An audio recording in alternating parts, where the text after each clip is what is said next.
திருவண்ணாமலை மாவட்டம் ஆரணி அருகே முருகமங்கலம் என்ற கிராமத்தில் கண்டெடுக்கப்பட்ட நடுகல்லில் 600 ஆண்டுகளுக்கு முன் சம்புவராய மன்னர்கள் ஆட்சி செய்ததற்கான தடயங்கள் இருப்பதாக வரலாற்று ஆய்வாளர்கள் தெரிவித்துள்ளனர். கோட்டை குறித்து ஆங்கிலேயர்கள் மட்டுமே சில குறிப்புகளை எழுதி வைத்துள்ளதாகவும், படவேடு ராஜ்யத்தை போரில் வென்ற விஜயநகர படைகள் சம்புவராயர்களின் கோட்டை இருந்த முருகமங்கலம் கிராமத்தின் மீது தாக்குதல் நடத்தி இருக்கலாம் எனவும் வரலாற்று ஆய்வாளர் விஜயன் தெரிவித்தார். விஜயன், வரலாற்று ஆசிரியர், ஆரணி. இது முருகமங்கலம் அப்படின்னு சொல்லக்கூடிய ஒரு கிராமம். இந்த முருகமங்கலம் சம்புராயர் காலத்தில் கோட்டை கட்டி ஆட்சி செய்த ஒரு இடம். இது படைவேடு ராஜ்யத்துக்கு அடங்கிய ஒரு கோட்டையாக இருந்துள்ளது. கிட்டத்தட்ட ஒரு 600 வருஷத்துக்கு முன்னாடி இந்த கோட்டை நல்ல முறையில் இருந்துள்ளது. இங்கிருந்து ஆரணி, படைவேடு, காஞ்சிபுரம் முதலிய ஊர்களுக்கு அவர்களுக்கு தொடர்பு இருந்தது. படைவேட்டை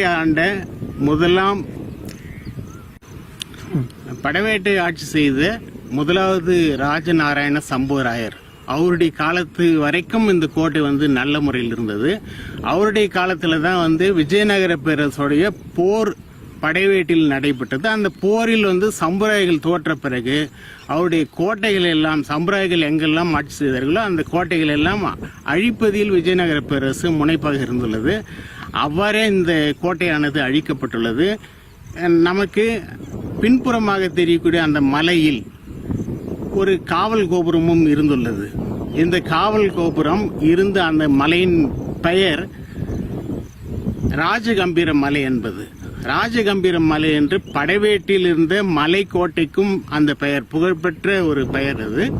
இந்த மலைக்கும் அதே போல ராஜகம்பீர மலை என்று பெயர். இதன் மேல ஒரு காவல் கட்டிடம் இருந்தது. அந்த கட்டிடம் எல்லாம் இடிக்கப்பட்டு கடைசியில் இப்போ அடித்தளம் மட்டுமே அங்கு காணப்படுகிறது. இந்த முருகமங்கலத்துக்கு அடங்கிய ஒரு சிறு கிராமமாக ஆரணி இருந்துள்ளது. தேவிகாபுரம் அப்போதுதான் வளரக்கூடிய ஒரு நிலையில் இருந்த கிராமமாகும். அவ்வளவு புகழ்பெற்ற இந்த முருகமங்கலத்து கோட்டை இன்றைக்கு நம்மளால் காண முடியவில்லை. முருகமங்கலம் கோட்டை இருந்தபோது இந்த இடத்தில் போர் நடைபெற்றிருக்கலாம், அல்லது கோட்டையை பாதுகாக்கக்கூடிய பணியில் இருந்த ஒரு வீரன் இங்கு இறந்துபட்டதனால் அவருக்கு நடுகல்லும் ஒன்றையும் வைத்திருக்கிறார்கள்.